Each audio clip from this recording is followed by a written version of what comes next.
Chers amis de ICAD News, bonsoir. Bienvenue en cet après-midi du 14 avril, un après-midi ensoleillé où il fait beau à Abidjan. Merci pour l'audience que vous accordez à notre chaîne. Nous voyons que l'intérêt chaque jour, les statistiques de YouTube nous montrent que chaque jour, il y a de l'intérêt qui est accordé à cette chaîne.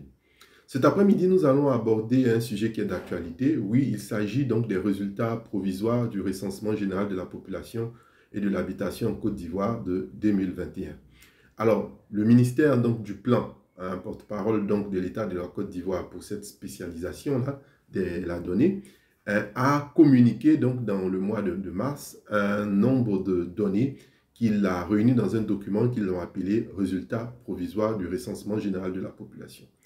Alors, ce document-là nous donne un certain nombre d'informations que nous allons partager en 5 à 7 minutes avec vous pour que l'information puisse être analysée par les spécialistes en géographie de la population que nous sommes pour regarder ce que ces données de première main disent et quelles problématiques éventuellement cela pourrait soulever par rapport à l'avenir démographique de la Côte d'Ivoire. Alors, selon le recensement général de 2014 qui a été interprété de diverses manières, mais il existe et ces données sont affichables. On était 22 millions de populations résidentes en Côte d'Ivoire en 2014 et les résultats provisoires du dernier recensement donc de 2021 nous disent que nous sommes à 28 millions d'habitants. Ce qui voudrait dire qu'il y a eu un gain dans les 7 dernières années de près de 6 millions d'habitants.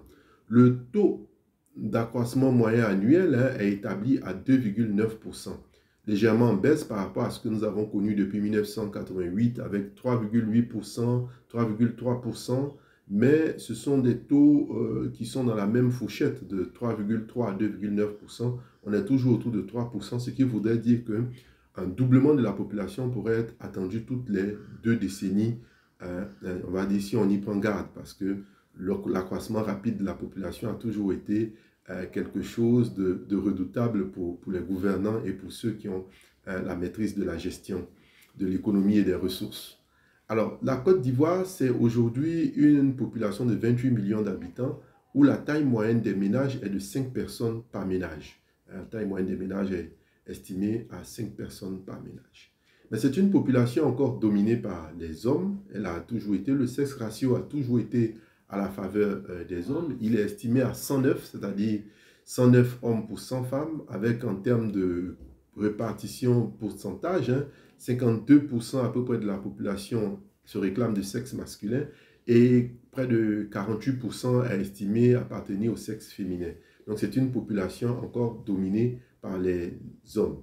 Mais il faut dire qu'on tend à l'équilibre parce qu'on se rapproche des équilibres 51-49 qu'on avait connus auparavant, mais il y a toujours cette tendance, comme je disais là, dominée par les hommes.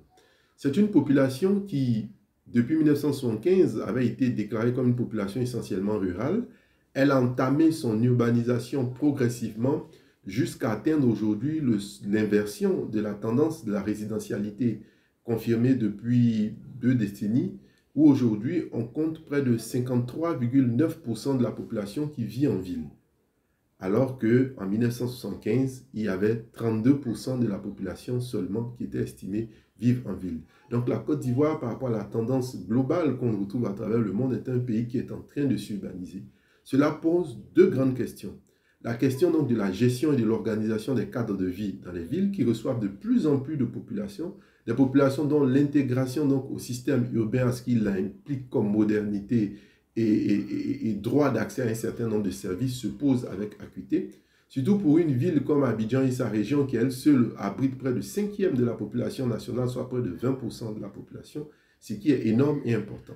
La deuxième grande problématique, c'est quel avenir pour les campagnes, puisque les régions rurales se vident au profit de la ville. Si le taux d'urbanisation monte, c'est que le taux de population vivant en région rurale recule, et il recule effectivement depuis plus de 3 décennies.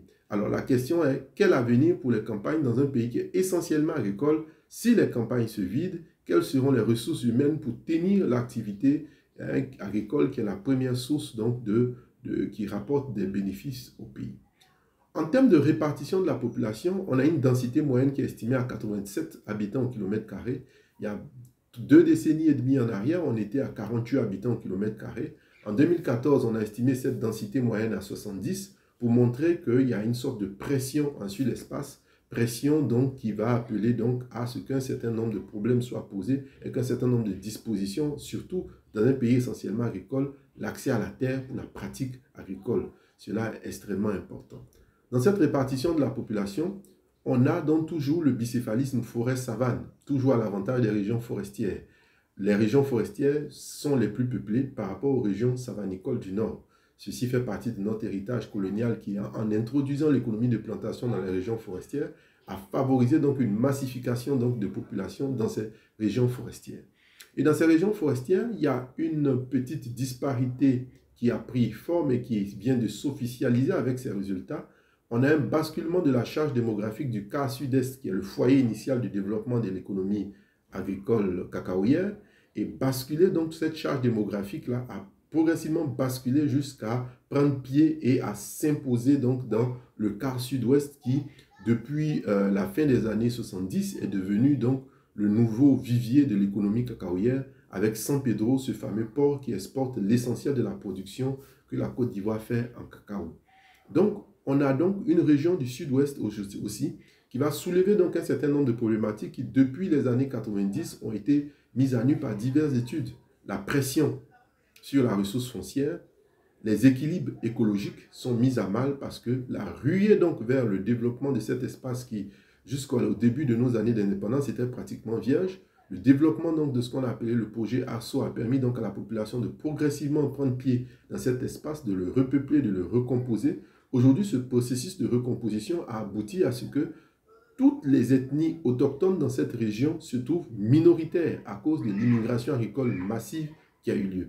Encore un autre problème, celui de l'intégration des migrants et de la redéfinition de l'identité culturelle dans ces régions et de l'intégration donc des migrants par rapport à un certain nombre d'équilibres sécuritaires aussi, comme on a vu ces dernières années avec l'ensemble des conflits militaro-politiques que la région a pu connaître de plein fouet. Voilà quelques éléments qui montrent que ces résultats sont très intéressants. Ils permettent donc d'ouvrir le débat sur beaucoup de situations, de mutations sur le plan démographique, de comment l'espace ivoire va s'adapter à ces changements qui sont en train de se faire, surtout en termes de répartition et de redistribution de la population entre l'ancien foyer cacaoyer du sud-est et le nouveau vivier du quart sud-ouest. Alors, si le quart sud-ouest se remplit, on a dit donc le quart sud-est se vide. Donc, il va être question là-bas aussi d'une recomposition de l'économie, d'une réorganisation donc de l'activité économique. Mais pour le quart sud-ouest, c'est plutôt l'investissement dans les équipements, les structures et les infrastructures qui devraient attirer l'attention. Parce qu'avec cette massification donc de population, les besoins vont se faire de plus en plus pressants et de plus en plus grands. Voilà pourquoi ces données provisoires sont importantes et voilà pourquoi les recensements de la population sont une activité essentiellement importante pour le décider en termes de planification.